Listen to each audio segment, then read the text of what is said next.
Cinema slate వీక్షకులకు స్వాగతం. ఇవాళ మేము చర్చించుకోబోతున్న సినిమా, మేము ఇంతకు ముందు చేసిన సినిమాలన్నింటిలోకెల్లా చాలా వైవిధ్యభరితమైన సినిమా. ఆ, ఇది సినిమాకి డాక్యుమెంటరీకి మధ్యస్థంగా ఉంటుంది. ఇది సినిమా అని చెప్పాలా లేదా డాక్యుమెంటరీని సినిమా స్టైల్లో ఎడిట్ చేశారా అని చెప్పాలా అనేది. సో సినిమా పేరు double engine. YouTube content follow అయ్యే వాళ్ళకి చాలా సుపరిచితులు ఈ సినిమా తీసిన directors, writer and director Rohit and Shashi. So ఆ సినిమా గురించి మనం మాట్లాడుకోబోతున్నాం. ఆ, ఈ సినిమా నాకెందుకు చూడాలనిపించింది అంటే, మొదటి కారణం వివేక్ సాగర్ మ్యూజిక్. వివేక్ సాగర్ ఈ సినిమాలో 4-5 సాంగ్స్ ఉన్నాయి. సో ఆ 4-5 సాంగ్స్ చాలా, అసలు సాంగ్స్ మామూలుగా ముందు సినిమా చూడకముందు అవి నేను వింటూనే ఉన్నా. సో ఆ సాంగ్స్ నన్ను డ్రైవ్ చేసే సినిమా చూడడానికి. సో నేను చూసాక నేనేం ఫీల్ అయ్యానంటే, వాళ్ళు వాళ్ళు యూజువల్ సినిమాని తీయాలనుకోవట్లేదు, ఏదో కొత్తగా తీయడానికి ట్రై చేస్తున్నారు. సో రియల్ లైఫ్ని అట్లాగే షూట్ చేసి దాంట్లో ఒక నరేటివ్ ఎతకడానికి, దాంట్లో ఇప్పుడు ఇదంతా షూట్ చేసేసాక దీన్ని ఎలా ఎడిట్ చేస్తే ఒక స్టోరీ లాగా, ఒక సినిమా లాగా అవుతుంది అనేది వాళ్ళు అనుకున్నట్టు నాకు అనిపించింది. సో మీరు చెప్పండి.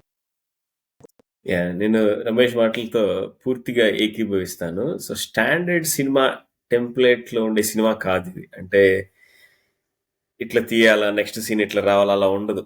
మనం బిగ్ బాస్ హౌస్ ఇప్పుడు చాలా మంది చూస్తున్నారు కాబట్టి real life Bigg Boss house ఎలా ఉంటుందో ఆ టైప్ ఒక ముగ్గురు స్నేహితుల కథ ఇది. ఆ స్టైల్లో ఉంటుంది అన్నమాట. అంటే ఎక్కడ స్క్రిప్టెడ్ రైటింగ్ ఉన్నట్టు కానీ, లేదంటే వాళ్ళు అసలు మనకి ఎంత రూటెడ్ ఉంటుందంటే, అతను ఆటో డ్రైవర్ అంటే ఆటో డ్రైవర్ లానే ఉంటాడు. You can't imagine any other than auto driver. అంటే అంత అంత రూటెడ్ ఉంటుంది మూవీ. యాక్చువల్ గా మనం అనుకుంటాం కదా, నేటివిటీ కొరవడింది తెలుగు సినిమాల్లో అనుకున్న క్షణంలో ఇలాంటి సినిమాలు చూస్తే రమేష్ అన్నట్టు ఏంటంటే, ఇది డాక్యుమెంటరీకి రియల్ లైఫ్ కి అసలు చాలా నేరో లైన్ ఉంటుంది. సినిమా అని చెప్పడం కంటే కూడా రియల్ లైఫ్ ని క్యాప్చర్ చేసి మనకి ప్రజెంట్ చేశారేమో అన్నట్టుగా ఉంటుంది. రోహిత్ అని చేసి ఆ విషయంలో మాత్రం సక్సీడ్ అయ్యారు. కాకపోతే ఒక సినిమా లాగా చూడాలనుకుంటే మాత్రం it sits completely out side the box of that cinematic rule అనేది అక్కడ వరకే చెప్పగలం. రమేష్ అన్నట్టు వివేక్ సాగర్ మ్యూజిక్ అయితే స్టాండ్స్ అవుట్ అన్డౌటెడ్లీ. అంటే ప్రతి సీన్ మనల్ని ఆ సీన్ కి ఎంత అవసరమో అంతే కంపోజిషన్ ఉంటుంది. అక్కడ వరకు ఇమ్మర్సివ్ గా ఉంటుంది అన్నమాట మనకి. అంటే మనిషి అంటే ఒక చిన్న సటల్ పాయింట్ టచ్ చేశారు. ఒక ముగ్గురు స్నేహితుల మధ్య జరిగే సంభాషణలు కానీ, కెమెరా కూడా సినిమాటోగ్రఫీ కూడా నాకు అసలు చూసినంతసేపు చాలా కొత్తగా అనిపించింది. మనం ఆలోచిస్తాం అంటే ఫ్రేమ్ అంటే ఇలాగ ఉండాలా, పూర్తి ఫ్రేమ్ లో ఎలిమెంట్స్ అలా ఏం ఉండదు. సగం సినిమా వరకు మనకి వాళ్ళు హాఫ్ గానే కనపడతా ఉంటారు. నాకు అది అసలు హౌ టు డిఫైన్ అనేది నా ల్యాక్ ఆఫ్ వర్డ్స్ యాక్చువల్లీ చెప్పాలంటే. వివేక్ సాగర్ మ్యూజిక్ చాలా బాగుంటుంది. సినిమా మనం చూసినంతసేపు ఇమ్మర్సివ్ గానే నడుస్తుంది, ఇమ్మర్సివ్ గానే ఉంటది. కాకపోతే ముగ్గురు స్నేహితులు చుట్టూనే కథ తిరుగుతూ ఉంటది. మనం ఒక పల్లెటూరులో, పక్కా పల్లెటూరులో, ఇంకా పక్కా పల్లెటూరు అని చెప్పడానికి కూడా రిమోట్ పల్లెటూరులో ఉన్న వాళ్ళకైతే ఇంకా బాగా కనెక్ట్ అవుతుంది. వాళ్ళు మాట్లాడుకునే మాటలు కానీ అంటే నో ఫిల్టర్స్. మీ సినిమా చూస్తే ఎక్కడ ఫిల్టర్స్ ఉండవు మా సంభాషణ. అంటే ఇక్కడ బూతు పదాలు ఉన్నాయా, లేకపోతే మన లాంగ్వేజ్ లోనే అట్లా నడుస్తుందా అనే ఫిల్టర్స్ ఏమీ ఉండవు. మన ఒక ముగ్గురు ఫ్రెండ్స్, వాళ్ళు అంటే చదువుకున్నారా అంటే ఒక మోస్తారుగా చదువుకున్న ఫ్రెండ్స్, వాళ్ళ లైఫ్ లో ఉన్న సంఘటనల ఆధారంగా తీసిన చిత్రం ఇది. చాలా చాలా వెరైటీగా ఉంటుంది. It's very hard to put in words. Yeah, so music గురించి నేను ఇంకొక మాట చెప్పి వేరే అంశాల్లోకి వెళ్తాను. మామూలుగా ఈ యాక్టింగ్ చేసేటప్పుడు సినిమాలో ఎవరైనా ఏదైనా కథ రాసినప్పుడు కూడా ఎలా ఎలా ఆ యాక్టింగ్ని ఎలా చేస్తారంటే, చూసే ఆడియన్ ఆ యాక్టర్తో ఎంపథైజ్ అవ్వాలి. సో ఎంపథైజ్ అయినప్పుడే ఆ స్టోరీకి కనెక్ట్ అవుతాడు. వాడిని చూసి మనకి అయ్యో పాపం అనిపించాలి, లేదా అరే అలా అనిపించాలి మనకి. సో యాక్టింగ్ అలా చేస్తే చాలా బాగా ఆ యాక్టింగ్తో మనం కనెక్ట్ అవుతాం, ఆ క్యారెక్టర్కి రూట్ చేస్తాం. So Vivek Sagar music through ఆ రకమైన ఎంపతిని ఆయన క్రియేట్ చేస్తాడు.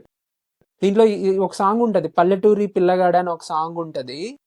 ఆ సాంగ్ వింటున్నంత సేపు మనం ఇప్పుడు ఆటో డ్రైవర్ అబ్బాయి క్యారెక్టర్కి ఆ క్యారెక్టర్ని చూసి మనం కొంచెం ఎంపతి ఫీల్ అవుతాం.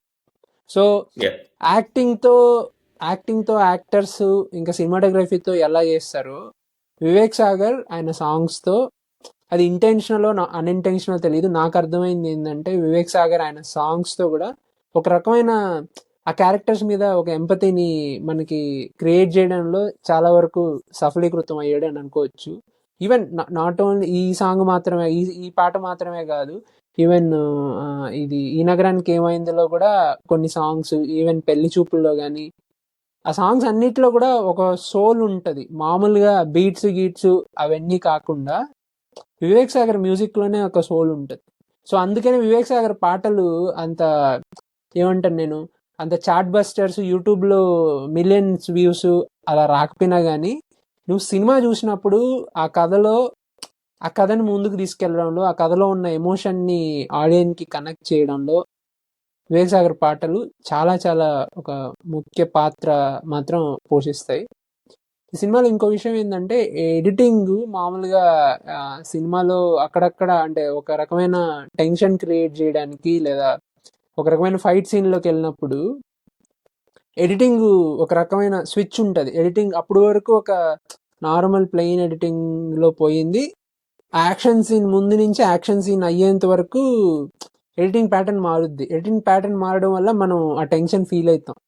సో అది కూడా నాకు నచ్చిన అంశం. వాళ్ళు ఎడిటింగ్ని ఎలా యూజ్ చేశారు, ఆ సిచ్యువేషన్ని, అక్కడ ఉన్న ఆ ఎమోషన్ని హైలైట్ చేయడానికి షార్ట్స్, క్లోజప్ షార్ట్స్ అవన్నీ టక పెట్టి ఒక యాక్టర్ నుంచి ఇంకో యాక్టర్కి అండ్ క్లోజప్స్ అండ్ అవన్నీ యూజ్ చేసి ఆ యాక్షన్ని ఏమంటారు, ఇప్పుడు ఎడిటింగ్ అయినా ఏ టూల్ అయినా కానీ అక్కడ ఉన్న ఎమోషన్ని హైలైట్ చేయడానికే కదా. సో అది చాలా ఎఫెక్టివ్గా చేశారు అనిపించింది నాకు. అంటే ఒక చిన్న అంశాన్ని వాళ్ళు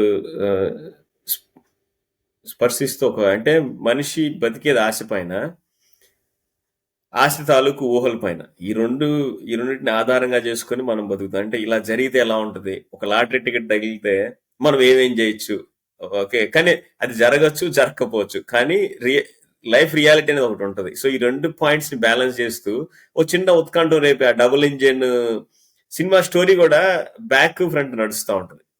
ఎందుకంటే మనకి ఆ డబుల్ ఇంజిన్ గురించి ఇతను ఊరు వెళ్ళినప్పుడు ఇతనికి ఎలా తెలుసు అన్న డౌట్ మనకు వచ్చే లోపల బ్యాక్ నడుస్తూ ఉంటుంది, బ్యాక్ స్టోరీ. అంటే వాళ్ళందరూ రూమ్ లో ఒక అతను రావడం, అతను చెప్పడం, అది ఆటో డ్రైవర్, ఆటో జానీ అని అతను పిలవడం. సో కాబట్టి అతను రీకాల్ చేసుకుంటాడు. సో వీళ్ళ తాత అరిచాడని చెప్పి ఇతను అంటే మనందరికీ కోరికలు ఉంటాయి, కానీ జీవితంలో కొన్ని సఫలీకృతం అవుతాయి, కొన్ని కాకపోవచ్చు. కానీ బట్ మనీ ఎలా డ్రైవ్ చేస్తుంది, మనీ అండర్లయింగ్ ఫ్యాక్ట్ ఎలా డ్రైవ్ చేస్తుంది ప్రతిదాన్ని. ఒకడేమో ప్రేమలో విఫలం అయ్యి తర్వాత కూడా వాడు ఇలా ఉంటాడు.